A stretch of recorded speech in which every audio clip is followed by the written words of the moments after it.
IC-718, but the desk mic I'm using is from like a 20-year-old 2-meter rig I use for satellite, the IC-251.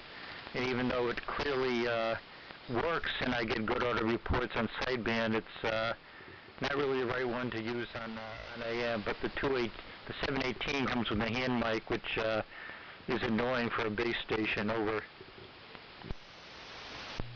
Oh, okay. Hold on 1 second. Stand by 1 second. There was another station you doubled with. Go ahead, Jim. Go ahead, Jim. Yeah, I just wanted to say 7-3 for now, Justin. I got to get moving on to some other things here. But boy, your signal is really blasting in here. I'm also hearing that other station with the FT817, I think it was. He's making it here pretty good too. And I'll say good afternoon to the guys at the VCM museum there. It's really a great thing they're doing there. And we'll look for everybody on Saturday. Maybe I'll be back at my base station, try to fire up the Ranger, or maybe I also got a T150 night kit. So we'll try one of those rigs. But I'm going to have to get on to some other things here, Justin. Yeah, we're still in the camp setup here. Luckily, the dipole is not getting shorted out by the rain here, I guess. KG2RG in the group, WA2, OFC Portable 2. All right. Okay, fine business, Jim. Have a great day. 7-3. We'll break with you. And yeah, the other station that was on the Icom. What's your name and call sign again? Jeff, Juliet Echo Foxtrot Foxtrot. I'm in West Hartford, so I don't know, maybe 10 miles from the museum. The call is November 1, Charlie Lima Whiskey. Over. All right, yeah, fine business. All right. Hey, how many watts are you running? Are you running an amplifier? Negative. I've never owned a linear in my life. I think the spec on this 218 says in AM mode it's 35 watts out, and as I heard you guys talking about earlier, I only have a G5RV up in the air, and maybe it's at 30 feet, and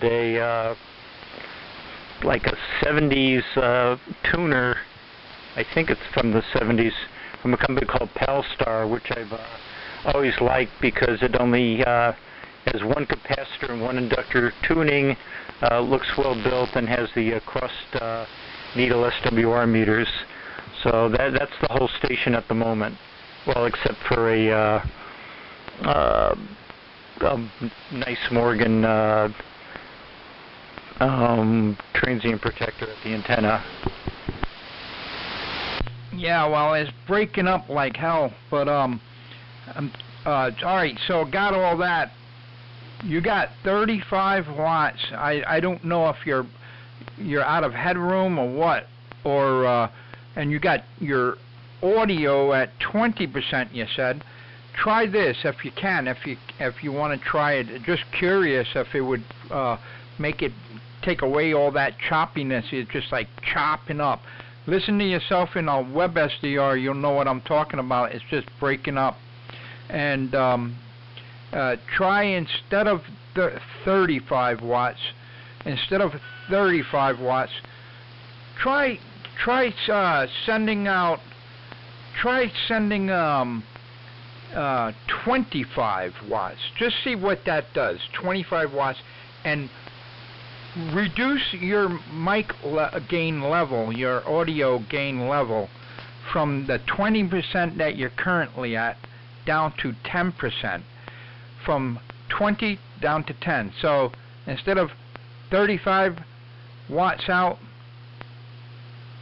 20 watts out. Instead of 20% audio, 10% audio. Just an experiment. We'll see how that sounds, because your signal is great, but you're chopped up, and I don't know if that does it or if it's just a mic or whatever. I don't know, but I'm just curious if that would do it. But anyway, nice to meet you, Jeff. I'm Justin, like just in time, Kilo Golf 2, Romeo Golf, and I'm in the New York State Capitol. So back to you there, buddy. Roger, actually, okay, so I'm cut the power from 100 to 50%, so, you know, maybe I'm pushing 20 watts. I cut the mic gain on the display down to 10. The dial at the bottom of the desk mic is down to the low position. I'm not sure what else. I've actually gotten a lot of good audio reports when I'm, you know, running normal sideband on 40 and 20. So I'm not really sure what's going on. But you know, thanks for bearing with me. I was tuning around on, you know, in sideband mode on 40 and heard you guys talking. In fact, you seem to be like almost the only beat sideband signal on 40 I could pick up this afternoon. Over. WA3VJB, good afternoon. Hey, good afternoon. Yeah, you know, you took out a lot of that choppiness, but now your signal come down a little bit weaker, but you're not chopping up, and I can hear you fine. It's too bad you couldn't get that signal just the way you had it when you were chopping up. It was so strong, but it was so choppy, you know, it was chopping up. But anyway, it's not too bad right now. It's you know, it's not chopping up. Maybe just a little bit. I can't call it, you know, but gosh, you know, what are you gonna do? Anyway, hold on a second. We got another station just jumped in there. I didn't even catch the call sign, so apologize. This is Justin in Albany, Kilo Golf 2, retractable gear, Kilo Golf 2, Romeo Golf, and here with Jeff. Jeff is over in Hartford, Connecticut, and his call is Whiskey 1, Charlie Lima Whiskey. Break-in station, come on in. Yeah, I wrote down N1CLW with KG2RG from WA3VJB. Good afternoon to you both. Jeff, I looked you up on the Z, and if your email that ends in ARRLnet is still good, I'll send you a recording of what your 718 is sounding like. It sounds like it's going into hard limiting. These modern transceivers typically are derated for AM. It's a lot to expect from them to produce a carrier and full modulation as a wholesome waveform. So when you hit the mic gain too hard, it's got to give somewhere, and in your case, it's a combination of audio clipping, it sounds like, and carrier reduction to stay within the parameters that the rig wants. So this recording will shed light on it for you, and I think if you run it at a quarter of everything, you'll be in better shape. Name is Paul, Papa Alpha Uniform Lima, location Annapolis, the home of the U.S. Naval Academy. N1CLW WA3VJB. Go ahead, Jeff. Roger, I've, per the previous suggestion, I cut the RF from 100 to 50%, which roughly would be, you know, under 20 watts, and I cut the mic gain down from 20% to 10%. This is the first time, I know this rig came with an AM mode. It's the first time I've used it when I was tuning around the band and realized you guys were in AM. But being with the communications museum, which I'm familiar with, I guess it's not a surprise. And Justin, my log says on September 12th we talked. In your logbook somewhere, which you're in my logbook. Now I put the RF output back to 90% and left the mic gain down at 10. I don't know if that's any better. I never expected to ever use the AM mode on here, and yes, it is derated. The rig is key down, it's 100 watts. I certainly understand, the technology and that AM is full carrier, and, of course they derate these things. So they claim 35 watts AM, and it's probably down below 20. Well, it was below 20, and I've cranked the RF up and left the mic gain alone, and we'll see how that sounds, because the other station did comment that I was harder to hear. Anyway, back, I can't remember the other, W1 VCM N1CLW. Oh, and the call is a November 1 Charlie Lima Whiskey. Haven't been ham long enough to have a W1 call. Over.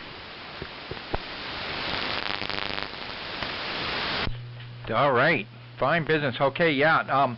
It did not help, but Paul had some good information. He definitely was able to articulate the technical explanation of what was going on. So thank you for that, Paul. And yeah, it's just it's incredible. Your signal, you must have like a really good location there, because you're really putting out a good signal. But it's just the the issue with the chopping up, and probably just the rig or whatever. But anyway, yeah, let me send it back over to Paul. And Paul, you're strapping in big signal here into the state capitol. I've got a crazy feral cat in the other room.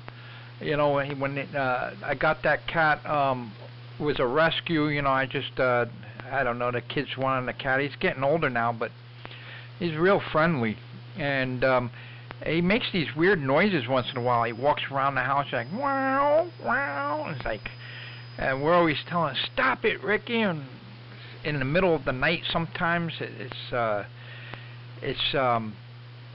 just drives me nuts. Sometimes he's such a talker. We've got 3 cats here. We had the first one. Now she's really old, but she's in great health. And then we got Ricky. He's a male. He's a troublemaker. He likes to start. He's real friendly with people, but he likes to start trouble in the house with the other cats. You always got one troublemaker in the crowd. You know how it is. And then we've got another one that my daughter brought home. It's like, no more cats, I swear. I'm putting my foot down here. But I love them all, so. Anyway, but when they're gone, hopefully we don't get any more pets. I'm all petted out over the years between cats and dogs. But maybe one pet and that's it. So Paul, sounding good. What you running there, buddy? You got a big signal. Good. Wonder what antenna and station and all that good stuff there. I think it was Whiskey Alpha 3, Victor Juliet Bravo, Kilo Germany 2, retractable gear. Okay, Justin, very good. KG2RG and N1CLW from WA3VJB. Before I forget, Jeff, is your ARRL.net email address still good? Roger, I mean, I'm a life member of the league, so I expect it's still good. The league emails just forward to in my case, a school email that I'm allowed to retain as an alumni for life. So, yeah, it should be fine. Okay, yeah, a lot of people have left the league after these. Like I said, I cranked it back up to 90% of the rated 35 watts. My house faces northeast. Windsor is definitely northeast of West Hartford, so it's aimed the right direction. And the G5RV in the backyard is parallel to the house, so for a non-gain antenna, I'm probably aimed optimally. Over. Yeah, okay. Now you're doing fine here too, and I think it has cleaned up most of the way. I don't know if you have an oscilloscope that you can use as a waveform monitor, Jeff, but that would really be the key to figuring out when you can reduce your mic gain and still come close to baseline. That would make the rig happier and not go into limiting, and probably solve the remainder of the limiting that I'm hearing that you'll hear in the recording that I email you. And yeah, very good. I see you've got a Heathkit Apache and an SP600. You've got the makings of an excellent AM station there. Maybe that all can be lashed up here in time for the winter radio season, usually referred to as post-static season, especially here in the Chesapeake Bay region, where our afternoon thunderstorms seem to crowd a lot of the afternoon operating time. So, yeah, very good on that. And maybe hear you on this weekend for the AWA operating event. I was not aware of that. It's not been posted to any of the AM pages that I frequent. And I wondered whether it was still on or not, but Bob seemed to have some awareness of it. The W1VCM op is a former assistant lab manager at the ARRL. And okay, on your email address, yes, I'll send it there. I know a lot of people have been leaving the ARRL after they discontinued publishing QST as part of membership dues. Now they broke it out and charge separately for the published magazine that comes in the mail. And I think their membership rolls will reflect that in the months ahead. So I always ask when I see that ARRL net suffix on there, as people even surrender their life memberships in protest. So we'll see how it works out for them, but I'll send that to you. Justin, I'm going to kick it back to you. I was doing something here. I've been in here for a while, heard you check in, heard Bob, heard ORO, I heard the other station at camp. Everybody sounding good here at Annapolis, but I am involved in a project, so let me dash this recording off to Jeff there for his edification, and maybe we can get him to come back with the TX1 one of these days as well. Homebrew rig sounds good, Justin. If your email address is on there, I'll copy you. You can hear it for yourself. KG2RG73 for now, with N1CLW on the side. Nice to make your acquaintance. Please come back anytime. The cool kids hang out from about 72, 76 on up. Cool kids being those of us on Wholesome AM. KG2RG WA3 VJB Annapolis out of here for now. Okay, yeah, fine business. Wow, what a great signal. Yeah, I've got a scope on the R388 here, and you know, you not only do you sound good, but it's just visually a beautiful signal coming through on the scope there, the audio waveform that you're generating here into the scope here. You can really see it's just, you know, I don't know, it just looks the same, just like when you go on to the AM radio, maybe even better than some. Sometimes I go on to the AM radio and I listen and I tune around and I have the scope on there and I can see stations, and sometimes I want to hear like what they sound like, including the BBC or whoever. And you can see some people have, some commercial radio stations have really, really good audio. Some have mediocre radio audio quality. It's not bad, but some, you know, there's definitely differences, and your audio really looks good on the scope. It's a perfect signal. Anyway, yeah, so I got some good news here. I mean, just my weekly news. I have a good run for next week here. I'm on the cover bid at UPS. I drive a tractor trailer, and I do a lot of covering. There's like different bids, and sometimes we do cover when you know there's like 5 people that are the top cover guys, and then there's me, and then there's a bunch of people under me that we do cover, and then you got a lot of people who have regular bids. I don't have a regular bid. UPS